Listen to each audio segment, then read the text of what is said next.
I will walk by faith even when I cannot see.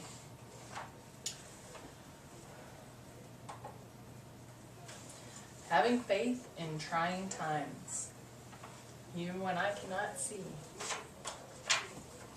It's hard. It's hard to have faith in trying times. A lot of times when we're faced with a difficult situation in life, be it a small difficult situation, a bad grade in school or a bad review at work, to a challenging, really bad time, a death, a loss, an illness, a hospitalization. It's hard to have faith in trying times. What do we do when we're faced with a bad situation? A lot of times we say, why me? Or if it's not us, we say, why them? Why him? Why her? Why? Why did this have to happen? We waste a lot of time asking ourselves, why? Why? We want to know why. It's human nature. We want to know why so that we can prevent it from happening again. We all do it. We all ask why. We all want to know the answer. Is there an answer? Do you think there's an answer?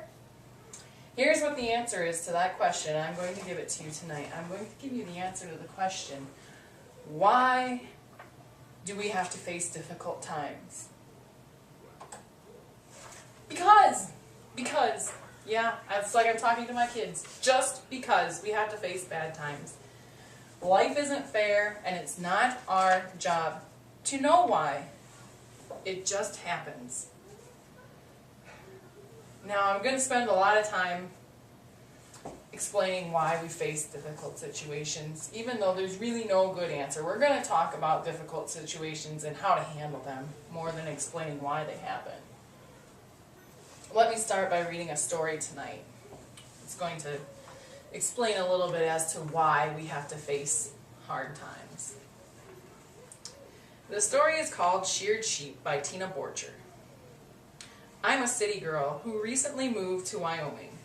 Down our road there are many pastures with grazing sheep. I noticed in early spring that the sheep had been sheared and were huddled in masses together in the early February snow and cold. They looked so pitiful standing close to each other next to the shelters, crying out loudly and standing with their backs to the wind.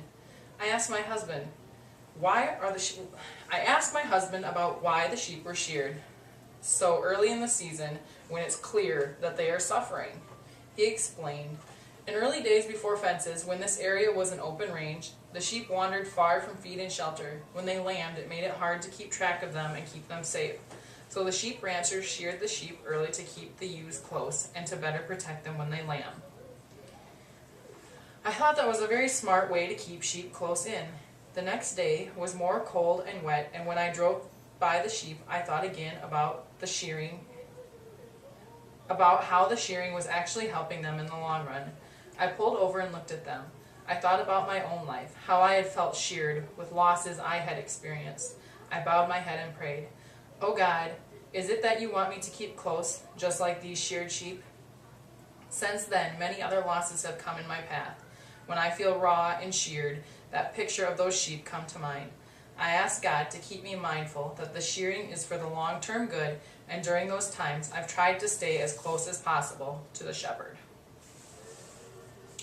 So, even though we don't know why hard times happen to us, we know what they do to us. They bring us closer to God.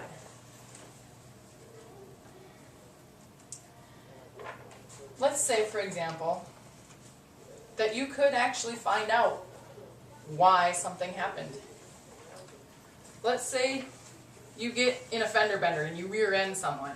We'll just use a small example, but this applies for big hard times as well. Let's say you get in a fender bender, you rear end someone, it's your fault, you rear ended someone. And you're going to have to deal with insurance, and you're going to have to deal with getting your car fixed, and you're going to be late for work. And so you say, why me, God?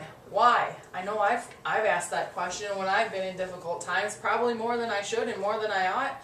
But yes, we all do it. Why me?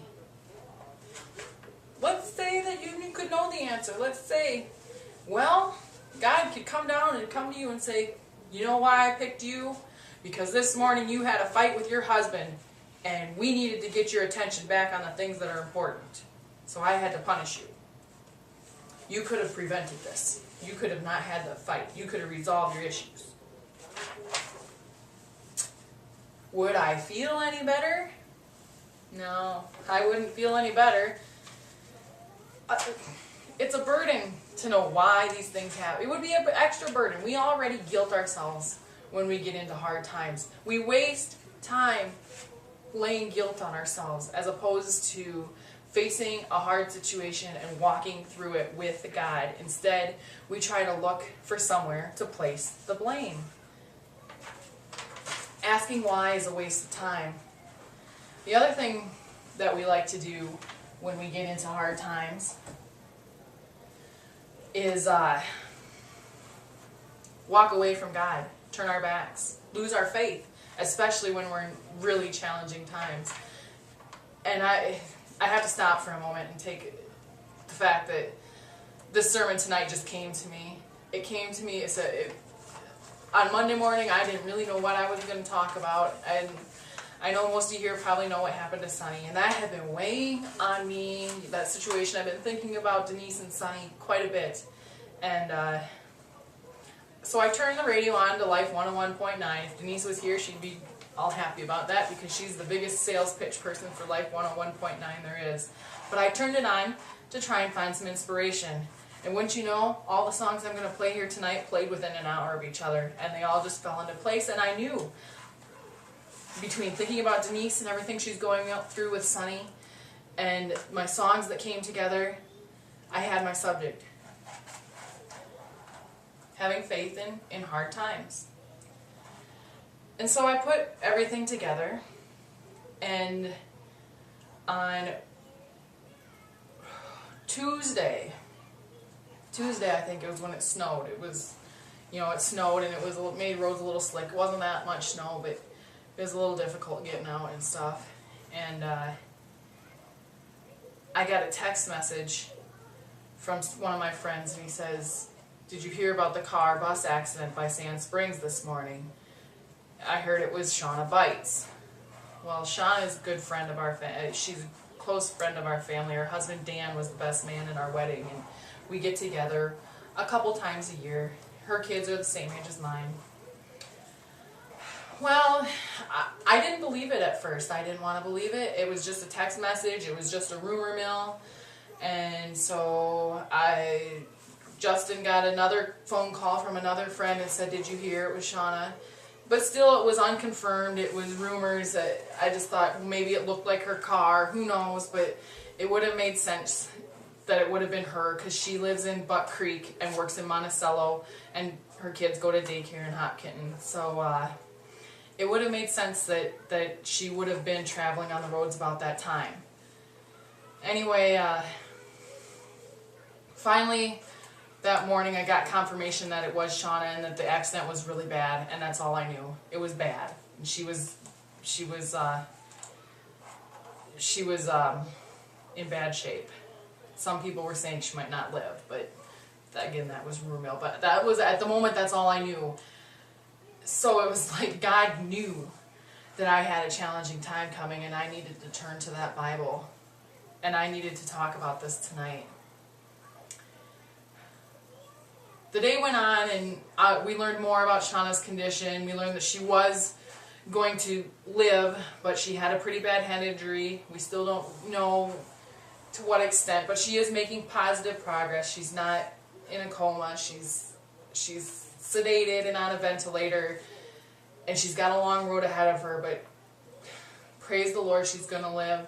Praise the Lord, she did not have her boys in the car with her, and to see the outpouring of prayer and faith that everybody has, it's been pretty amazing this week. Anyway, turning back to the why me and turning away from God, it'd be so easy for me to say, Shauna's a good person, and Denise and Sonny are good people.